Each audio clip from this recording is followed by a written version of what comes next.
Hey, have you heard about Anchor? You probably haven't heard about Anchor yet, so let me tell you about it. Anchor is the easiest way to make a podcast. You probably hear other people talk about how they make podcasts. If they say it's easy, they're crazy. All of their methods are really hard and complicated, but Anchor, super simple. First off, it's free. They have creation tools that let you make the podcast right from your phone. You don't even need a computer. This is 2019. Who uses computers anymore? Anchor distributes your podcast on all the other platforms. No need to go do all that complicated searching and hosting and posting. Hosting and posting. They do it for you. You can also make money from your podcast. Well, that's what I'm doing right now, because you're listening to this ad. They've got everything you need to make a podcast in one spot. No need to search around all over the place. No need to go to 20 different sites. Just one. Download the free Anchor app or go to anchor.fm to get started. Bet you thought I was going to sing right here, didn't you?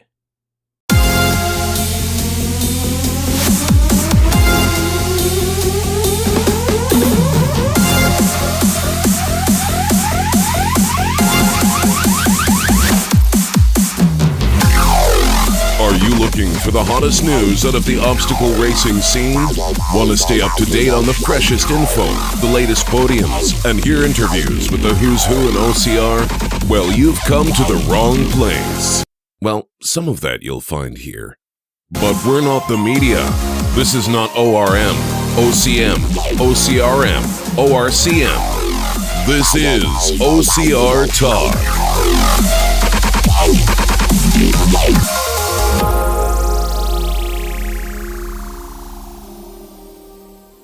Hello, this is Jason Dupree. And I'm Anna Landry. And what did you just hear?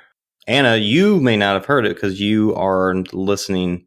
You're just talking to me. You're not actually listening to the episode. Yeah. But what everybody else probably heard before the intro to the show was an ad. And we're going to talk about that in a second.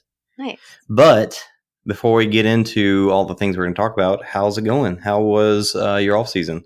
My off season was a lot of Christmas parties and a lot of catching up with friends, and I had a few fun races here and there and some really cool trail races, but that's pretty much about it. Cool. What about you? I tried to have like a 2-week off season, and it kept getting not extended, but my training kept getting eaten into by parties and just the holidays in general and traveling and all that stuff. So while I had a short off season, I guess it was really off season it was good. I still trained here and there as I could and ready to get things moving again. Yeah, I definitely got in a kick in the pants this weekend. So it was a good way to start off the year. Well, before we start talking about the new year, 2019, 2018, we did, almost a full year of this show, and we started in February and ended in late November. Going into it, we actually wanted to have more of a discussion. It's called OCR Talk, and we wanted to have that discussion with our listeners. And I felt like we got some of that here and there, but not really to the level that we wanted it. And so while we were kind of pushing that, we kind of backed off just because to me, it was okay that it didn't happen on Facebook as much as we hoped for. But what were your thoughts on that? Right. We still got plenty of listens. I still had plenty of people approach me outside of social media and say that they listen to the show and, oh, you should talk about this on your next episode, or this would be something cool to talk about, So it definitely got conversations going. I think it definitely got conversations going, and I think it was a good strategy for us not to kind of push it so much on Facebook and Instagram, just because, it's almost like that pushy salesman. You just don't want to, you just almost like lose interest the more it's pushed on you. But yeah, I definitely appreciate everybody that listened to the episodes and like would come up to me and say, hey, I listened to that last episode. This is what I liked. And, y'all are doing Cool. a great job. Things like that. So yeah, I definitely appreciated that feedback. Nice. Well, for people that are doing that, don't forget to, as hard as it is, don't hesitate to say what you didn't like as well. It's hard to say those things, but, when we ask for feedback, that's what we're looking for too. It's not always rainbows and sunshine. We do want the hard things to hear. Hard critiques. Yeah. We're okay with that. I think just to reiterate, going into year 2, what do we want out of this show? And I think what we want from hasn't changed from the beginning. The whole reason I started this is because there's a lot of podcasts out there for OCR, and most of them focus on either bringing news or talking to elites, and we don't do interviews, and we talk about news, but not in a we're delivering news kind of way. I want to continue that. Yeah, I feel like there's already so many news outlets, which is great for the sport. It's great exposure for the sport. But I think we definitely have found a niche to where it's kind of like just hanging out with your friends and just talking about the sport. Yeah. You pretty much do it on a regular basis, but it's kind of like you just want to hang out and talk about what's going on.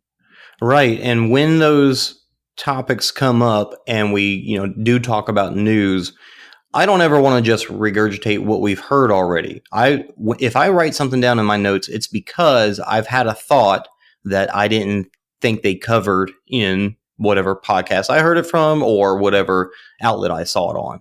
Right. And just adding to whatever pieces of news we hear, or maybe asking some questions that somebody hasn't thought of yet, or maybe they just didn't have time to go into detail, things like that. Yep. So we are adding to the show in the way of ads, and we are on a free platform, Anchor. Anchor.fm is a free podcasting platform, and they have begun doing ads in a form of you get paid. We pair you up with a sponsor, and you read their spiel however you feel necessary, and they have a few bits that are required, but you make it your own and record it and put it into your podcast, and you get paid based off of how many times it gets heard. And it's not a ton of money, but it's something. And what I want to do is stay on a free platform so that we can take that money and not use it necessarily to do anything with the podcast that we're not already doing. Like we've already got hosting. I don't want to go put it on Podbean for $10 a month and ask people to pay for that. What I want is to take that money that we earn through ads, as well as the fact that people have the ability to support us on Anchor. If we do get a Patreon page going, that money as well. I want all of that money to go directly back to our listeners in the form of giveaways. Now, if people have better ideas of how we can put that money back to the listeners, I'm all for it. But that's what was my thought so far, is to say every cent that we get will be to purchase something, whether it's a t-shirt or a race code or a hat or a training thing, whatever it is, to give those things away to our listeners. What do you think? I think that's great. I think because, we're just in this for fun. We just do this because, it's like our little hobby, our little side thing. Yeah, anything to give back to the listeners that we have or gain more listeners, just spread the word. So to go along with that, one of the ads so far we've got 2 ads that I've recorded. One is for Anchor, and the other one is for a site that the very first one that they paired me up with. So of course they paired me with themselves. That's cool. They also paired us with a site called Spreadshop. And you've probably seen sites out there where basically you set up an online store, but you don't have any of the stuff. You just say what's in the store, and somebody else has the stuff and they sell it and ship it. People buy it through your site, and you just get a little cut based off of the fact that they're going through your word of mouth, I guess. But they have the stuff and they sell it. Now, it's kind of cheesy, but the beauty of this is that we can get shirts. People can get shirts with OCR Talk on it without us having to put in a bulk order like we did for the first shirts we got. So instead of having to go out of our way and time and money and taking money away from what we could give back to the community, I've got this site. I went ahead and made one so that we're not just sponsoring something and doing an ad for something that we're not using. So it's shop.spreadshirt spreadshirt.com/OCR talk. Now, the site, like, you can actually set up your own at spreadshirt.com or spreadshop.com, either one. And on that site, I've got shirts, hoodies, mugs, a couple of bottles, maybe. I don't know. There's men's shirts, there's women's shirts. And the great thing about it is you can just pick a size and not have to worry about, do I have this in stock or not? You just go buy it. And it might be a little bit more expensive that way, but I know if somebody says, hey, can I get an OCR Talk shirt? Yes, you can. And that peace of mind, I think, is kind of nice. Now, again, if you buy stuff from that site, that money will go directly back to giveaways for our listeners. Yeah, because I know we ran shirts last year, and we ran out of the smalls and mediums pretty quickly, and I think we had hung on to a few of the more common sizes for a little bit longer. Definitely have some extra larges still. Still. But I did order one off of that Spreadshirt site, and it is the same. And the whole reason I was okay with doing this is because it is the same shirt style that the other ones we printed was. It's a next level t-shirt, which are super soft. Most all of my favorite shirts are all next level shirts. So I got one, got it in just to make sure that the quality was decent. And like I said, it's this exact same shirt. The print on it was a little lighter as far as like the screen printing. And I noticed the logo was a little small. So I made sure to enlarge it on where you customize the shirt.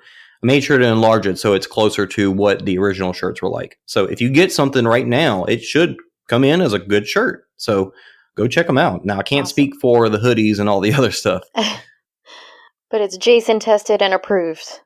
Yep, absolutely. So we actually have one. Our very first giveaway is going to be that shirt that I bought. So we've got a black OCR Talk shirt with a slightly smaller, so it's a one-of-a-kind, slightly smaller logo. Limited edition OCR Talk shirt. So I think what I was thinking was to give it away. We're not going to post about this, so it'll only be for people listening. If you send us a message on Facebook, ocrtalk@gmail.com, or Instagram, or any one of our personal pages, mine or Anna's personal pages, you will be in a random drawing for that shirt. And we'll do the drawing before the next episode for sure. So maybe a week or two. Can they tag us in a post? Yeah, don't put it in a post. Send a message to us. Send us a message. Okay. Send a message saying, hey, I heard the episode. I'd like the shirt or whatever. Your guys are cool. Whatever you want to say. Write us a poem. It doesn't matter. Just say you heard it in the episode and you'll be in the drawing. Rhyming is optional. Yeah. If you write a haiku, you get 2 entries. Now, we did have one supporter on Anchor already, awesome. And that was Will Hicks. Thanks, Will. Because he's a big sweetheart. He's just a big teddy bear. Me and April got to hang out with him a good bit at the pub crawl or the bar crawl. The bar after crawl. Worlds. And as much as I've chatted with him online, it was really cool to get to, just chat with him at a bar. And he's as cool as he seems in his podcast, and as cool as I don't know, I thought he would be, I guess. Like, he just seems like a chill, cool guy. That actually is a perfect segue that I was not planning. World's Toughest Mudder takes a tremendous amount of battery from whatever watch you have. So I've done it, the 2 times that I've done it, I tried tracking my mileage, and the first time my watch died, halfway through, which was cool that it made it that long, but then I just didn't bother putting another one on after that. I mean, you've got a ton of stuff on anyway. But I saw a watch recently. It was called Koros Pace. I don't know if that's how you pronounce it, but I saw an ad for it, and I was like, man, it's made for endurance ultra running. The battery lasts up to 25 hours when in GPS mode. That's pretty cool. So my Garmin Fenix, I only had the Fenix 3. I never tried to, I had taken it off whenever I changed into my wetsuit, but I had never tried to track the whole thing. So I only made it about halfway through. I know some of the more expensive Garmin's do have long battery lives. Yeah. And that was kind of one of the reasons why I would never really bothered with it. I was like, I'm not going to pay 3 times as much as the watch I have just for that long battery life. But I saw this one, and it's a cheaper, it's still a great watch, but it's kind of like I've heard people say it's a no frills version of a Garmin watch. Very, very similar interface. But again, 25-hour battery life versus 24 on some of the other ones. And that's just with GPS mode. So like when you're not using it, it's supposed to last like 30 days. Now I've used it over the past 2 weeks. Got it Christmas Day. I saw this watch and I mentioned it to April, not thinking that she was going to buy me an expensive watch. And just one of those things like, man, it'd be cool to have that, but maybe I'll spend money on that one day kind of thing. And she got it for me for Christmas. And I literally like opened it up and I was like, no, you didn't get this for me. Like, no, what is this? Super, super sweet of her. And so I've been wearing it. Like, I'm not a person to wear a watch all day long. I wear them for my runs, and I've I've taken it off to go to sleep and to shower and stuff, and that's it. So I've gotten to where I love this thing. It's pretty awesome. So how often have you had to charge it, like put it on the charger? So I charged it up Christmas morning. Right. And I've gone on long runs every weekend and done 2 to 3 runs during the week. And I just charged it last night because I was traveling, and it was on 18%. Golly. Yeah. That's like killing my Garmin battery life right now. It's pretty nice. Because I have to charge mine at least once a week. I can go on like maybe like a 15-mile run, I think. I've gone on one. Yeah. I've gone on a 15-mile run before whenever it's at like 24%, but it'll alert me like at least twice during my run that my battery's getting low. But I think it automatically does that whenever it gets down to like 10% or something like that. So yeah, I have to charge mine at least once a week.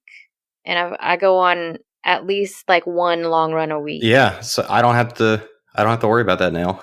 I'm loving it, and it's definitely got more metrics than some of the old TomTom watches that I have had, and yeah, it's cool. How accurate is the GPS, do you find? I don't know. I mean, I haven't gone out and I haven't done like the same run over and over to test. Yeah. It's probably not a huge dramatic increase over others, but what I do know is that you can do just GPS, or you can do GPS with like a couple of extra things, which we'll use those for elevation rather than GPS. And like, I don't know what the other two are, but it is supposed to make it more accurate. Does it do any kind of like other smartwatch features? You can get notifications from your phone. Notifications and everything.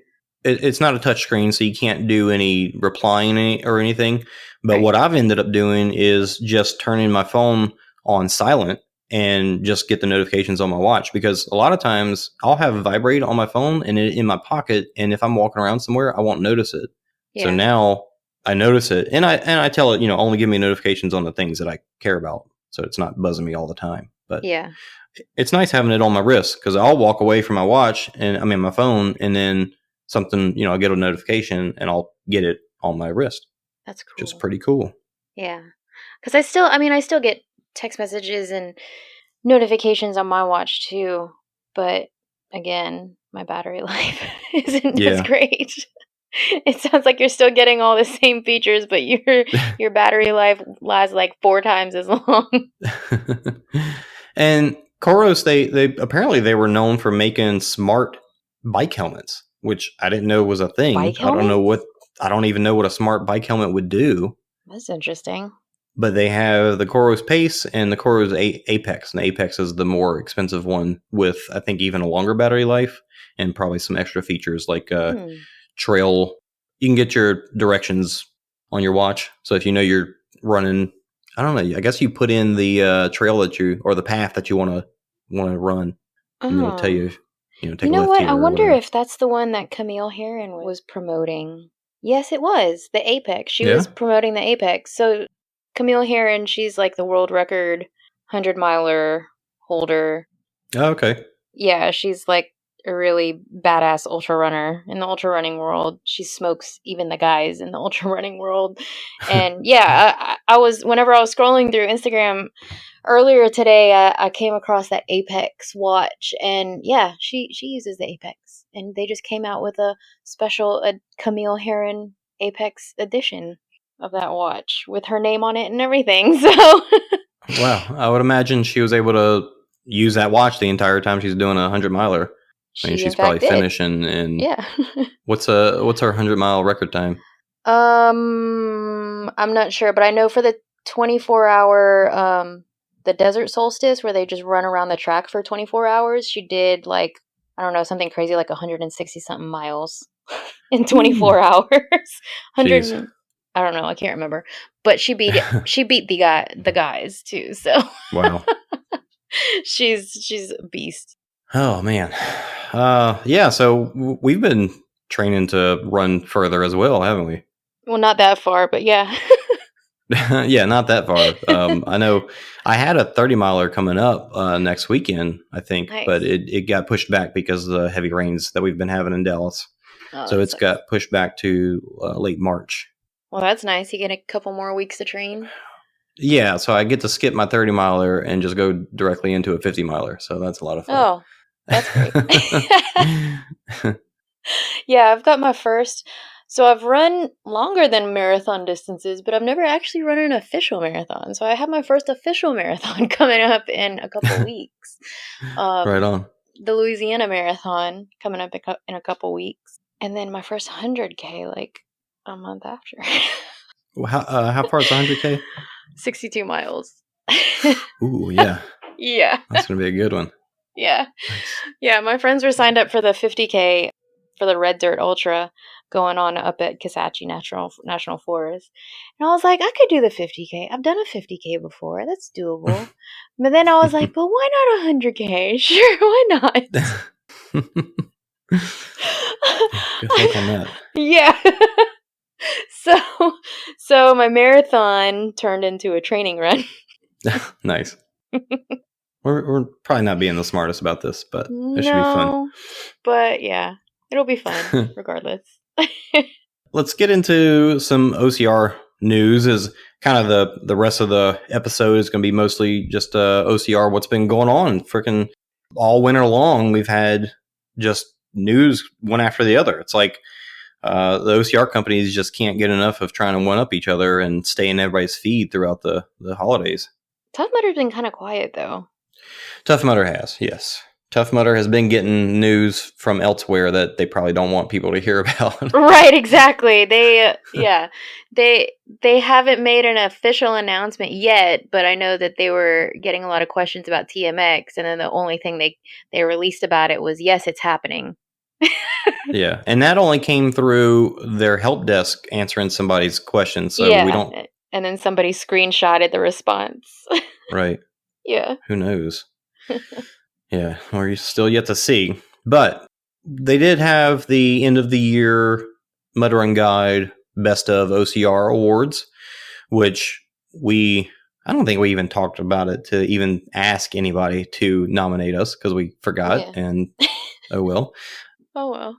But I mean, I don't know how many nominations do you have to get on the list, because obviously there's a lot of OCR podcasts that were on the list.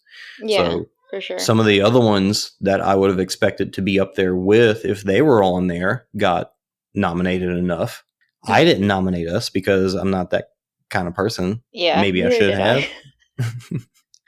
Maybe that's all we needed was just me and you to nominate ourselves. Right. But that would have been kind of sad. But we didn't get nominated. How did that make you feel? I really didn't notice it. Does that sound bad? Did you cry? No. Maybe a little. Did you feel like crying? No, not really. I'm just going to write held back tears. That's a joke from somewhere. If some of the listeners should recognize such. If you recognize it, put it in your message. Yeah. If you get that, you get, I don't know what, I'll think of something special to give you. No, that was cool though. And let's see, Matt won with Obstacle Racing Media. So good job to him. And there were definitely some on there that I was like, what? do people even know about theirs? It was cool to see Scott the Fane Knowles on there with the I Am a Spartan. That was pretty awesome. Our feelings aren't hurt. We'll just make an episode about not getting nominated the way Always Sunny did. I don't know if anybody's ever seen that one. That was pretty good. We won't carry a chip on our shoulder all year. Yeah.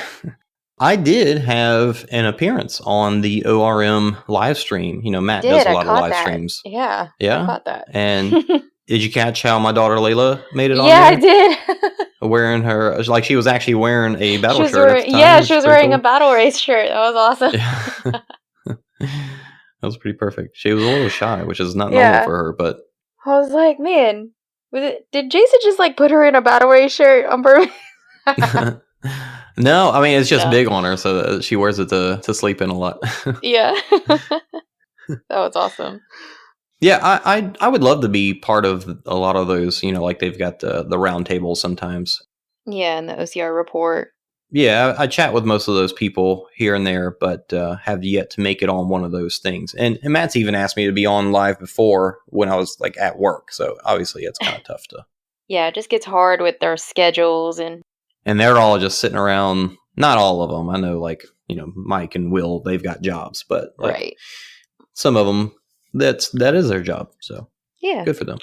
Speaking of other podcasts, Josh Chase from the New England Spartans, he started a Discord channel. Are you familiar with what Discord is? I saw it, and I remember him talking about it on the roundtable. I haven't gotten a chance to check it out yet. Yeah, he's talked about it, and Mike Stefano talked about it on Obstacle Running Adventures. Discord is actually started out as a gaming communication platform. So in the past, the main choices you had when you were gaming and chatting with your friends was to use either Ventrilo or TeamSpeak. So those were two platforms. And then they never really changed. Like they got a few extra features here and there, but they never really changed to match the way like Facebook was going and just the communication, social media communication was advancing. So Discord came along and basically did that. So they made a new platform that really is a lot closer to what you get with like Microsoft Teams versus Skype for Business or Slack or some of those other better communication platforms. So it really is a good tool. It just was centered around gaming, and it's kind of branched out to where it doesn't have to be. And it still is, but the OCR Discord channel is about OCR. So there's no gaming involved, but you actually see the other members and it shows next to their name what games they're playing at the moment. So you can kind of see in the OCR community who are gamers. So it's kind of neat. But it is a cool place. So if you are out there, I don't even know what the Discord, what the actual link for it is, but if you hit up myself or Josh Chase or Matt B. Davis or just any of those people, anybody will be glad to give you an invite to it. But right now it's cool because it's kind of small at the moment, like 100 people, and Adrian B. Janata's on there, Matt B. Davis is on there, Brett Stewart. So it's just like another kind of almost social media platform for people to chat. And it's a live, there's multiple rooms within that channel, and one of them is like an announcements feed. So it's literally just Josh posting announcements. There's another one, so every time a podcast episode gets posted, it goes into there automatically. So there's these different rooms, and right now there's only like a general room, and then I forget what else is in there, not much, but there's actually voice chat and text chat. So it's, whereas using Facebook, you get in a conversation on a thread, somebody's post, somebody's comment, and it gets lost really easily. With Discord, the searching capabilities are way better. So even if you do miss out on something, you can go back and find it way faster. But it is just, it's just a communication platform. So you're just sitting there chatting, and it's been pretty busy, like during the day when people are supposed to be working. Everybody's in there chatting about stuff. Yeah, that's where like when I posted the picture of Matt, Charlie from Always Sunny being Matt Davis talking about the World Championship qualification for Spartan. Yeah. I posted it in there first and said, so somebody actually said in there, hey, has somebody thought about making this into a meme of this? And nobody had. So I was like, oh, shoot, I'll do it. And then made it and then showed it to Nice. them. And they were like, that's sweet. And then I posted it. Anyway, it is a cool place. And it is, as OCR is getting bigger and bigger and bigger, this is right now feels like a grassroots thing. Like it's all these different people, but you're close with them, like everybody's there and it's not just a big giant. People don't feel out of touch anymore because of it, kind of thing. Right. So that's cool. Get on there, check it out, join us, and talk about how you love OCR talk, I guess. Shameless plugs. All right. Okay. So now we can actually get into what have these different OCR companies been announcing lately. First off, Spartan talked about the Trail Series. I thought it was cool that, we've talked about the Trail Series already, and they did a couple of test races, and they've got their schedule out for next year, which all of them are happening at events and on Sundays for the most part. But it's like, all right, well, maybe I'll run the sprint and then run the trail race after. I don't know. Like it's kind of an odd setup, but they're trying it out. But I thought it was cool that they're actually working with Trail Runner magazine and actually had ads in there. That's kind of neat. Yeah, because I get emails from Trail Runner magazine, and I remember opening up my email because sometimes they have articles that I like to read through and whatever. And I saw an ad at the bottom of the email for the Spartan Trail Race series. I'm like, well, hot damn, Nice. they're advertising it in the trail running, because I know a lot of my trail running friends get that email as well, and like I might be able to actually like talk them into coming to a race with me one weekend or something, like Yeah. there's something for everybody, I think. And I think they're thinking maybe that like the closer in proximity that people get to the actual race, that maybe they might get even more registrations for their OCR races. But even so, I mean, even if it attracts, just strictly trail runners, hey, why not? I was kind of skeptical of it at first, because I was like, Sure. stick to what you're good at. But I mean, it might be a good business move. Who knows? There's definitely a lot of Debbie Downers out there about Spartan and the trail race thing. But, thinking about what the positives, like you just said, you might have some friends that might come do that with you while you do a Spartan race, or just y'all do that together at a Spartan race. That's cool. And that's a positive. And the fact that they are actually working with a company, it's advertising in Trail Runner, advertising on ESPN, and I'll talk about that in a second. But the guy that they've got heading these up, like the race director for them, is a trail race director. So it's not that they're just, I don't know, taking nobody that doesn't know what they're doing and trying to make Spartan fit this trail thing. It seems like they're actually trying to do it right. And my hope is that the logistics that trail running has that obstacle racing have yet to figure out. There are definitely things about trail running that are better than typical trail races, that are better than obstacle races. And I'm hoping some of that bleeds over and makes obstacle racing better for it, if nothing else. And really any exposure that the sport gets, any positive exposure that the sport gets that puts it more into the mainstream is always a good thing.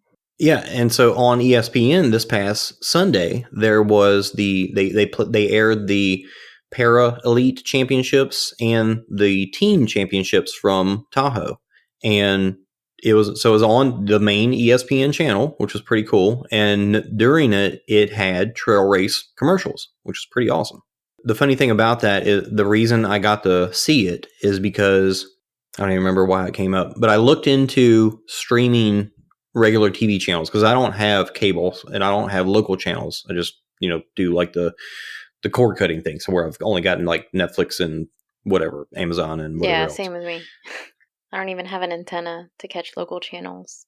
So I looked into, I think a friend reminded me that this exists, and it's pretty darn easy to find websites that are streaming live television, and you can actually get it from channels all over the world. Now, you may go to a page and their link for the stream is not up, so it's not always 100% reliable. But for the most part, you can find most anything across the world and watch these channels for free. Now, I'm sure the legality of it, the legality of it is a little gray, but they are there. And I watched it that way. Now I only got to watch a little bit of it because I had family over. But what I did do is opened up a room in a platform called Rabbit. It's a website where you can basically treat it like you're watching something with somebody else that you're not physically with. So it's a room where you get in, you pull up a page and look at, like Netflix or YouTube, so you can watch a movie or something with your friend or your spouse or whoever if you're not in the same place, and you've got voice and video chat if you want, so that you can still, like riff on the movie or make comments and stuff like that. So it's a really cool platform, and you can have up to 200 people in a room. So what I want to do more of, and I tried it out and it worked well, is to stream those channels when they come on. So like when World's Toughest comes on, for all the people that normally watch somebody streaming their television through their phone, to have a Rabbit room with that actually streaming the actual broadcast. That's what I watched, was the live stream, somebody streaming it from their living room. Yeah, so I'm going to put that out there, and I know there's only 200 spaces in there, so if it gets beyond that, then maybe we can figure something else out. But for those people that are like, man, I really want to watch this and I have no way to, I can help facilitate that. So that's a good idea. I'm going to try and get that going for the next things. That's a good idea. Thanks. I'm surprised they didn't like advertise that it was on ESPN more, because I saw that it was on ESPN, but it was like the week before. Like, oh, I didn't know that they were even doing that. Right. Their emails came out like it felt like the day of almost. Yeah, really. I'm like, oh, wow. I didn't even realize to even like look for that or watch for that. Iceland, their leaderboard on Chrono Track actually stayed up to date pretty good, pretty well, talking about technology and races and stuff. Because World's Toughest, that was one of the big complaints this year, was that the leaderboard was basically uncheckable online. Yeah, that was a huge debacle. Yeah, even at the race venue, they were having issues with it. Yeah. So I was pretty proud to see during the Iceland event, you were able to check, and it was up to date and accurate through Chrono Track. So that was pretty everybody awesome. Stayed pretty up to date throughout the whole race. Like there was pretty up to date information that you could always access, and everybody was able to access it throughout the whole race. There's always a lot of crapping on Spartan going on. Yeah. And it's, as we've said before, that it's typically because we care about Spartan and it's been around for so long. We can only repeat the good stuff so many times, it feels like, but it seems like there's always something new to critique. But, this is some good stuff. Their timing system worked really well. And next thing is the fact that they announced that the World Championships is going to be held on Sunday in Tahoe instead of on Saturday. Now, this has been getting a lot of feedback, mostly bad, but there's been some good trickling out of it. Mm-hmm. So what are your thoughts? From my experience, whenever I went to Tahoe, we'll get into the qualifications later, but from my experience, traveling in from out of town, it was always just easier to have the race be on Saturday. And it's a big race, so, I'm pretty sure it's a lot of people's A race for this year. Yeah. Or at least their goal race, since they're going to try and qualify for it. So I would think you would want to have it on a Saturday. That way you could leave Sunday for going sightseeing or hanging out and just recovering, or, just something like that. That just always seemed to make the most sense to me. Sure. Now, when you say you in a general sense, who are you talking about? You talking about the elites or the open waivers? I would think the elites would want to do that too, because they already get out. I mean, they already get out there. Several days in advance. Yeah. A very small percentage of elites do this as their sole job. Right. And well, the elites are a smaller majority of the number of people attending the event. Right. The open waves are the majority of the people. It's probably, I don't know what the actual numbers are, but I would imagine it's like 5,000 to Yeah. maybe 1,000. Yeah. Or Definitely. 2,000. The open waves definitely pay for the elite wave, the elites to run. But not even thinking about that, but just talking about what you were saying as far as you want to be there so you can go sightseeing and stuff. The open waivers, the people that are there to visit Tahoe, not to compete, right? They're gonna have that. They get to race on Saturday, and they do whatever they want on Sunday. But of course, Spartan wants them to stay around on Sunday. They don't want them to go sightseeing necessarily. But most of them, I would think, most of the open waivers would be traveling on Sunday. Possibly. Because I think a big majority of, because I think I read it in that ORM article where the majority of the people that stick around on Sunday are local, or at least within a reasonable drive.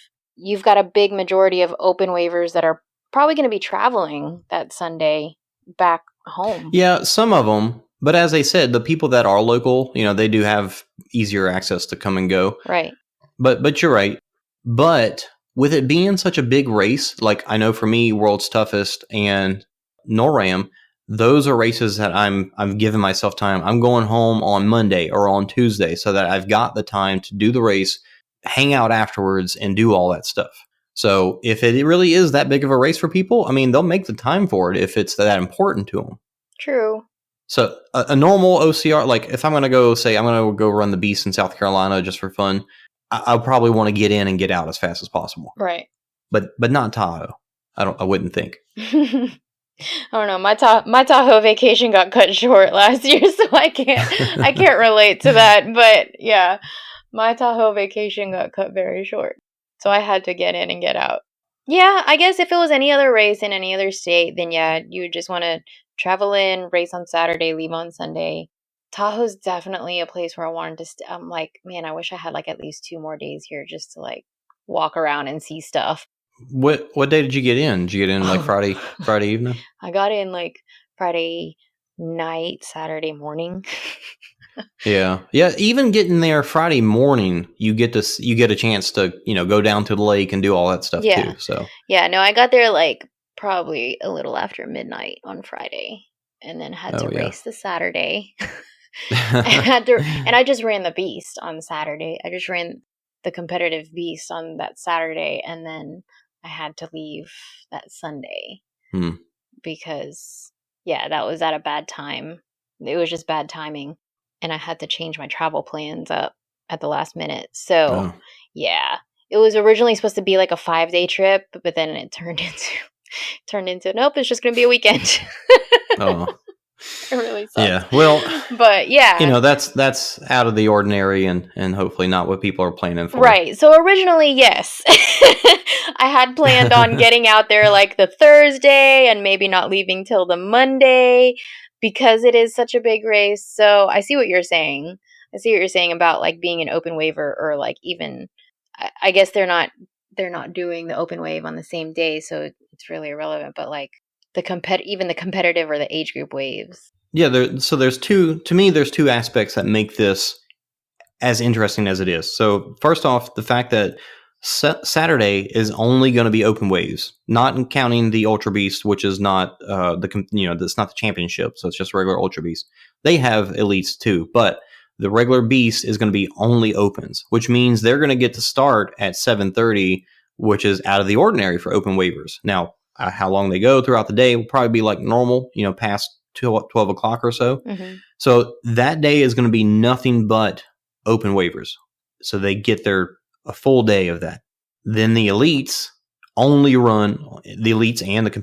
age groups only run on Sunday. So that mixed with the fact that they want this event to be such a grand event as they hope it to be, those two mixed together, I think and hope, and their hope, that it's going to be more of a spectacle and something that people are going to want to see and going to want to stay for and talk about, and not feel like, oh, I got ripped off because I raced Saturday and I couldn't race Sunday too. Like, if people complain about that, then go freaking run another Beast twice in a row somewhere else. Like, it's not, I don't know. Yeah. It just seems silly to cry about, oh, you got the race day to yourself, but you can't run the next day, so you're going to be sad. Yeah.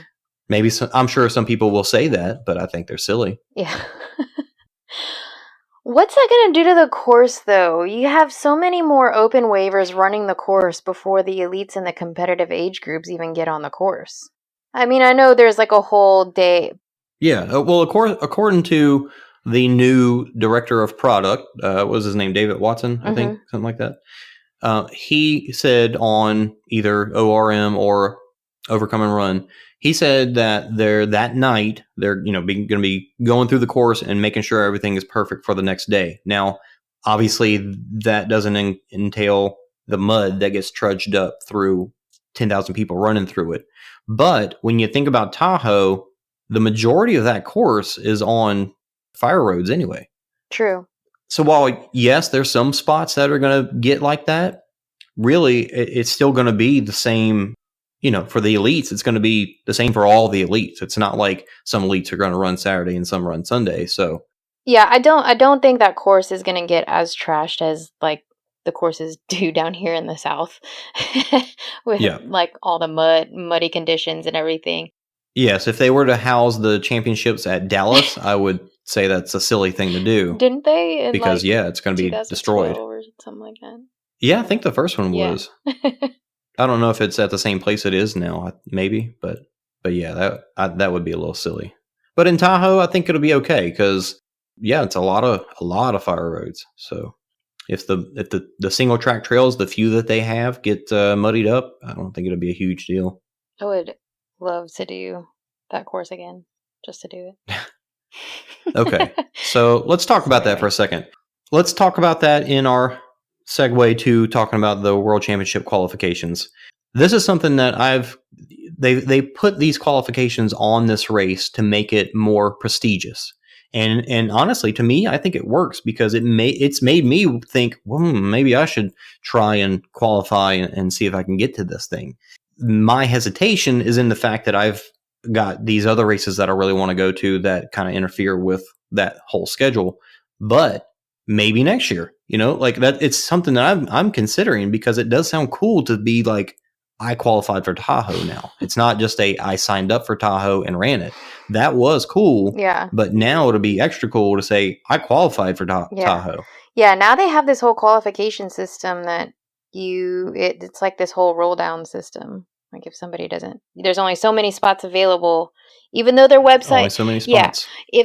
Regardless of if their website already says that whenever you're signing up for a Spartan race is like, sign up for the elite waves. There's only so many spots left, but it's going to be like now they actually have a whole system of, okay, did you do this race? Did you do this race? Okay. Do you want to do Tahoe? If not, we're going to give it to somebody else. Now, I'm real curious right now, but what they said is, you can't even register for Tahoe until after the National Championship Series ends. Right. Or after West Virginia, the North American Championships. So what I want to look up real quick is what does it show when you go to look at the sign-up page? Signing up for Tahoe. What I did check before, and I know it does say, is that on Sunday, there is no open waves. On Saturday, there is no elites except for the Ultra Beast. Use the code NEWU for 30% off for a limited time only. Powered by Rakuten. Hey, maybe that's why their timing systems are so much better now. Thank you, Rakuten. Yeah, maybe. World Championship weekend on September. The Beast on Sunday. So this is interesting that it does have a button to register. So what if you click it? Okay. So elite male qualifiers, female qualifiers, World Championship age. Now it does say qualifiers. So what if I go through this right now? Maybe it gives you a code or something. I don't know. I think it's 53 spots left in the elite female qualifiers wave. Yeah, right. Anyway. That's kind of silly. Because according to what they've been saying, you can't register until right after the North American Series, Championship Series. So if you click on the, it asks, it asks you for an extended registration code. So you click on to start the registration process, and that's where your code comes in that they send you. Yep. And look, they changed their fees as well. I don't know if anybody had seen that, but that's another tangent that we can go off on. But they did add that bag check and merchandise discount or fee in there. Which in that case, for Tahoe, it's only $3, which means it doesn't include parking. Which I think I don't know if they charge at Tahoe. I don't recall them charging $10 at Tahoe. I don't remember. Yeah, I don't remember ever paying at Tahoe. We just parked at the resort, and then it was just kind of first come, first serve. Which is cool.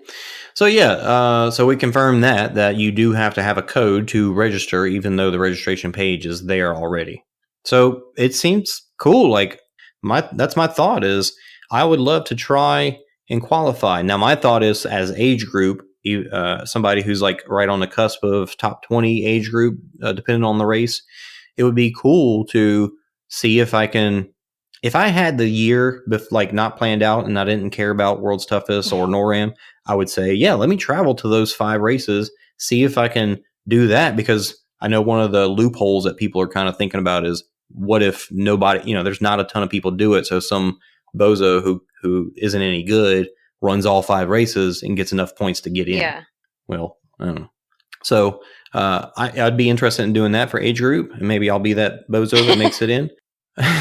Or and to like double up on your chances to go to West Virginia for the North American Championships, and you would have to get top 80 top or 40 something in your for age group. I think it's that's like at the end of the season. I think it's top like 40, you have but I to could be in wrong. Top 80, like at the end of the 5 races or something. Well, like it depends on if you're doing elite or age group. Elite's like one number and age group's another number. So I feel like that meme. I'm trying to remember. There's less spots. There's less spots per age group, but obviously you're in a much smaller field than you are with the elites. Maybe, I don't know. Maybe not. Not with the 35 to 39 group. That's the biggest group. 35 to 39. That's fine because I think so. I'm still in the 30 to 34 age group. Well, that group's not much at least smaller, for one more year. No, that's cool though. It does seem a lot more. Yeah, it does seem a lot more exclusive. So some people's first reaction to that is why make it exclusive? You don't want to let me in this? Well, no, they don't. They want it to be you earned your right to be here, and that's cool. I mean, you don't play in a pro sport for anything else without getting on a team and like being freaking good. So why wouldn't we have that? And they're also talking about the whole Spartan roster, not Spartan Pro team, but Spartan Pro roster being a worldwide 200-person roster in the same way that the UFC has their lineup of fighters, or the WWE or WWF, as I grew up with it. They had their wrestlers, and you didn't see them in WCW. But hopefully, I don't know. I hope that they don't pigeonhole these people to you can only run Spartan races, which has been all of their excuses every single year for not running anything other than a Spartan race. But hopefully this will be the beginning of a pro card, as people call it. Now we need more than just Spartan to be in a league or something to do that kind of thing, which would be cool too. But if Spartans got their own league, which they do, cool, good for them.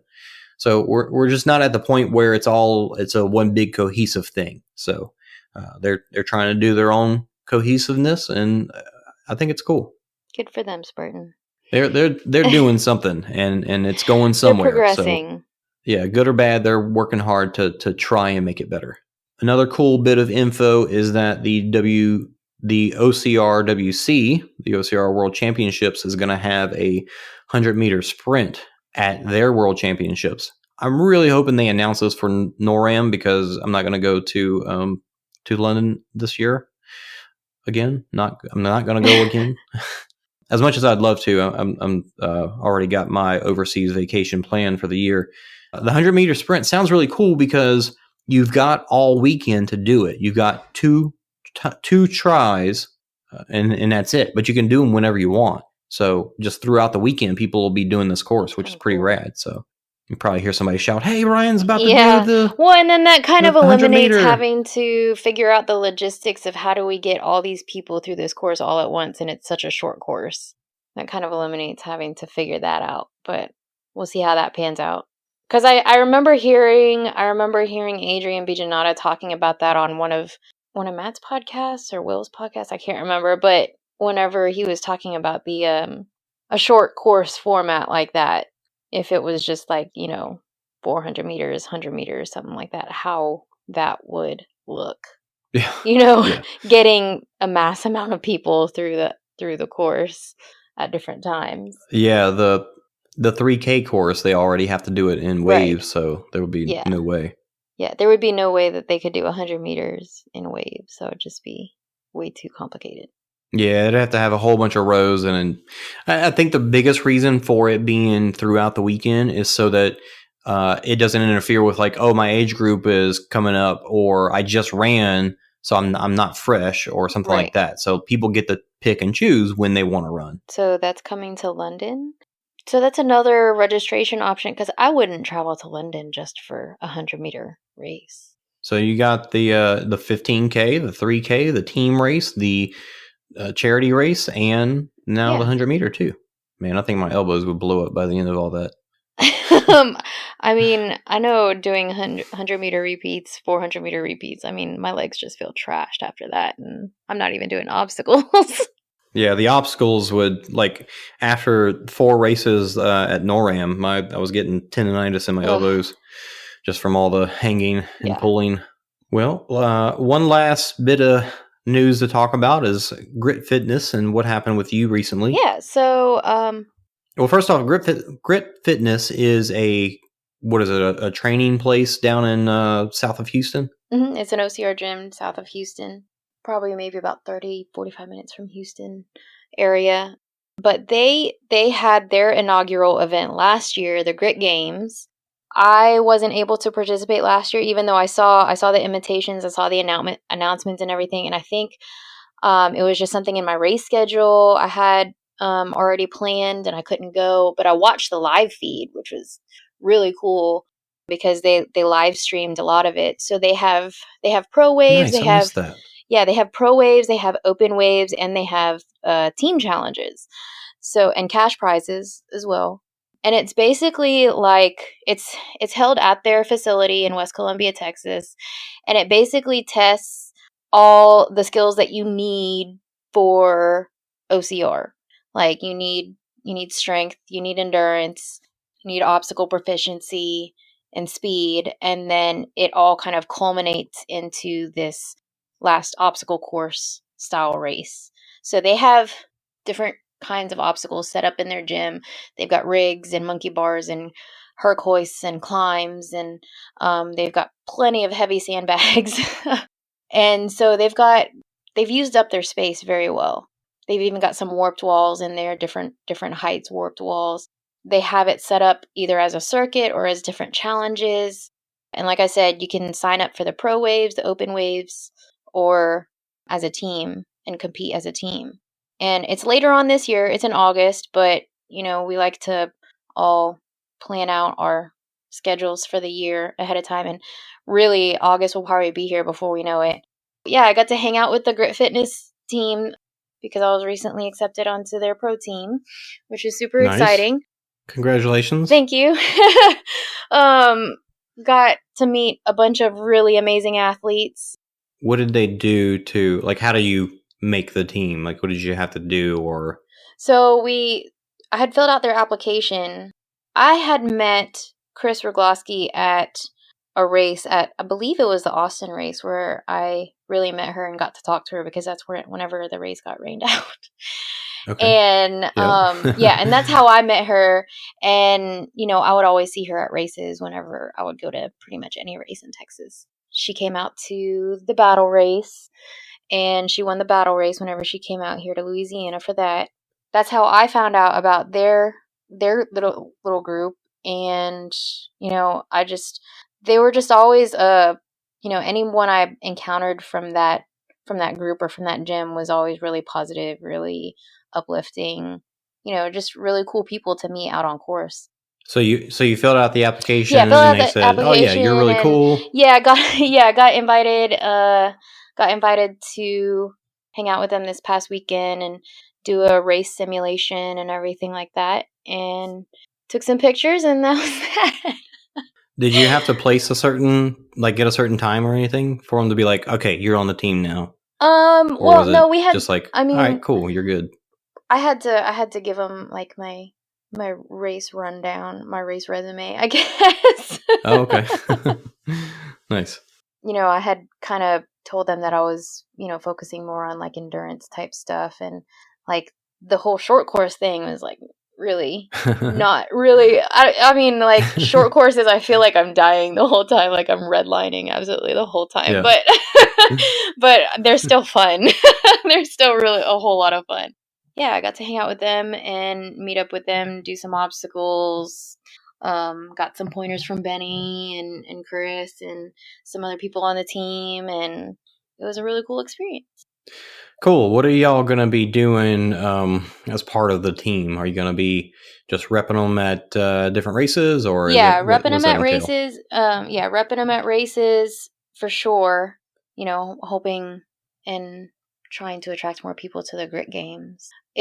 If you could see the videos, I don't know if they still have the videos up on their Facebook page from the previous year, but you can also check out their website. It's gritgamesocr.com for registration for the event, and you can read a little bit about the event. I think they still, whenever I looked at the website today, I think they still had like examples of what their challenges were at the last event. So it's August 2nd, 3rd, and 4th this year. So yeah, strength, obstacle, speed, endurance. So for example, this is from their website. Like for their strength portion, it was a 400-meter run and then 3 rounds for time of a bucket carry, tire flips, sandbag carries, atlas ball over the shoulders, pancake carries, herc hoists, things like that. And you just do that for time. Yeah, so it is more in line with what we do in OCR rather than doing like some CrossFit stuff, thrusters or right. Yeah, right. Right, exactly. So it's more in line with what we do in OCR, but it's kind of testing every single skill. Like there's one event that focuses on what you need to be strong in. You kind of have to be like a jack of all trades. Right, and I think that OCR World Championships could probably learn from that for the team race, because they always break it up into a speed, technical, and strength section, whereas the strength is always just a carry, and they really don't have much beyond that. So it would be nice to see more things like they did have a herc hoist, but it was a really, really easy one. Or not a bucket. I don't want to see bucket carry at OCR Worlds, but something else, something other than just a sandbag or farmer's carry. Yeah, and they do have the brute balls, which are different than the atlas balls. The atlas balls, are just plain concrete balls, but the brute force sandbag balls are just that. They're sandbag. They're like atlas sandbags. So it's it makes it so much more difficult than you think it's going to be, because the weight and the sand just shifts around in there. So like you might grip it one way, but then as you're snatching it up to your shoulder, like the weight just shifts, and then your whole body has to adapt to it. So this past weekend, whenever we had to do our over the shoulders, oh my goodness, the guys had to do 100 pounds and the girls had to do 80 pounds. And how many times? 10. Okay. So 10 total. Yeah. Wow. So it's like, whoa. I was like, at first I was like, okay, well, like, the sandbag I have at home is like, I think around 50, maybe 60, just shy of 60 pounds. But that extra 20 pounds makes a difference. Like those sandbags were like more than half the weight of all the girls that were running. So. But yeah, cool. So it was definitely challenging, because I like throwing around heavy stuff. And I like when it's challenging, because like whenever you go to a Spartan race, like the stuff for the girls is like 35, 40 pounds. And you're like, so you want something a little bit more challenging. So I thought that was really cool. So you are on the Grit Fitness team. You're going to go to a Spartan race on their little weak pancakes, and you're going to destroy it. Now, when you get on the podium, what are you going to wear? Because they're pretty strict about what they allow on the podium. Yeah. Don't go there thinking you're going to be wearing a Grit Fitness Games t-shirt. Sneaky and like have my Grit Games t-shirt on. So I'm pretty sure Joe DeSanto will come out and slap you personally. He's going to come out and tackle me off. He's going to take a frozen turkey and throw it at you. I'm going to wear the Spartan finisher shirt, and then like at the last second when they're taking pictures, just like take off the shirt. No. Very nice. So speaking of Kris Ruglowski, she is on the Titan Games, which is the show by The Rock. Cool. Did you watch the first episode? I did watch the first episode. She wasn't on the first episode, but it was super cool. There's so many shows right now. Like, you have American Ninja Warrior, and then previously we had Broken Skull Ranch, and then the Spartan TV show. But like, this one was pretty cool. I like it. I like their format, and I liked the challenges that they had. Like, those athletes were legit. Yeah, and it feels a lot like Steve Austin's show in the fact that people are going head-to-head with each other. It's a lot less physical against each other. There's some, but not a ton. The thing that I didn't like about it is that each person that still made it to the end didn't have to do all the different challenges. Like, the first round would do one challenge, but then the next round would do a different challenge, and it was different. Like, each athlete didn't have to do every challenge to get to the finals.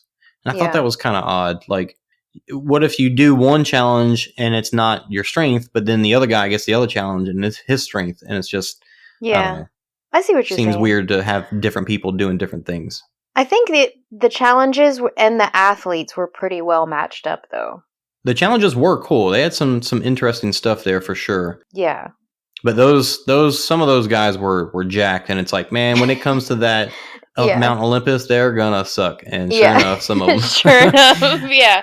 But I think like more of the strongman type stuff, like they had for those type of athletes, and I think but that one really beefy guy who could barely get over those walls at the end because he was so gassed. That was pretty funny. Oh, that poor guy! He was just struggling so hard over that wall. I was just, oh man. Well, I gotta say, I downloaded the show and skipped through all the talking and the commercials and stuff because I couldn't take it. Too much. I just don't want to hear about. That's cool that you got a story and it's powerful and stuff, but when I watch those shows, that's not what I'm watching them for. I'm not. Right. If I want to do that, I'll turn it on Lifetime and watch that. But I don't watch a competition to see who had the worst hand dealt in life. Yeah, upbringing. Like there's. I'm sorry you had a hard time, but I just want to know if you're a good athlete, not why you're a good athlete. I'm not trying to be mean to them. I just.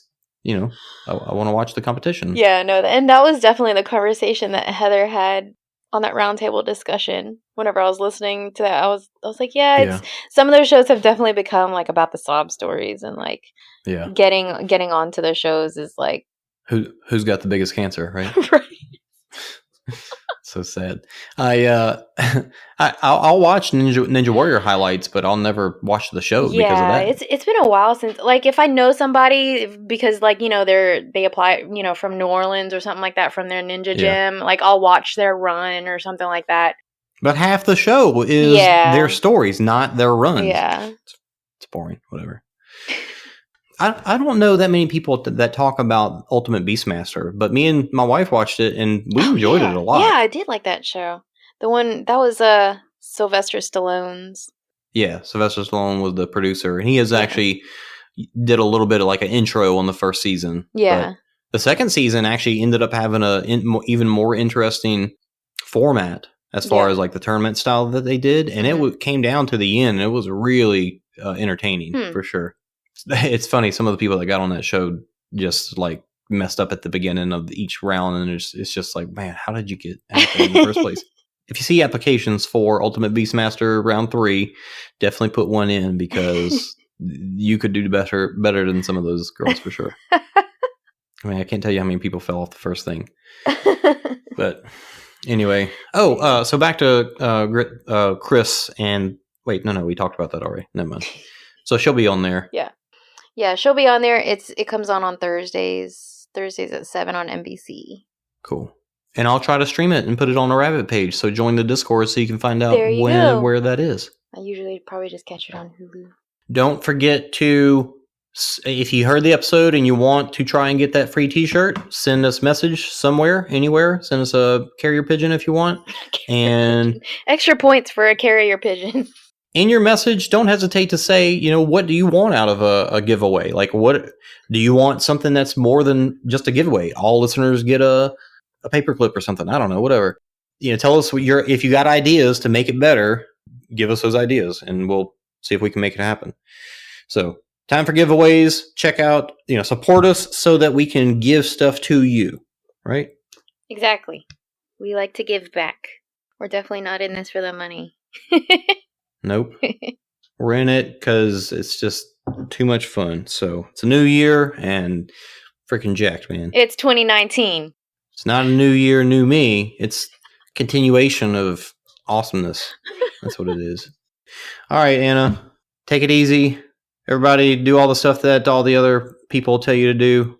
Subscribe, all that stuff. Just listen to theirs and just repeat it right now. Yep. And do that. Follow, listen, and talk. Yeah, that one's special. That one's yeah. Should we have a shirt that has that? Put it in your message to us. I'm gonna order my own spread shirt because I can do it. I can do it so easy. I'm pretty sure you can customize the shirts that we have on there. Like get a OCR Talk one, but then get your name and I'm awesome on the bottom of it or something. I don't know. I think you can really customize it. Do that. All right, time for dinner. Thanks, everybody, for listening. See you next time.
Declan, you want to say hello? No. Bye.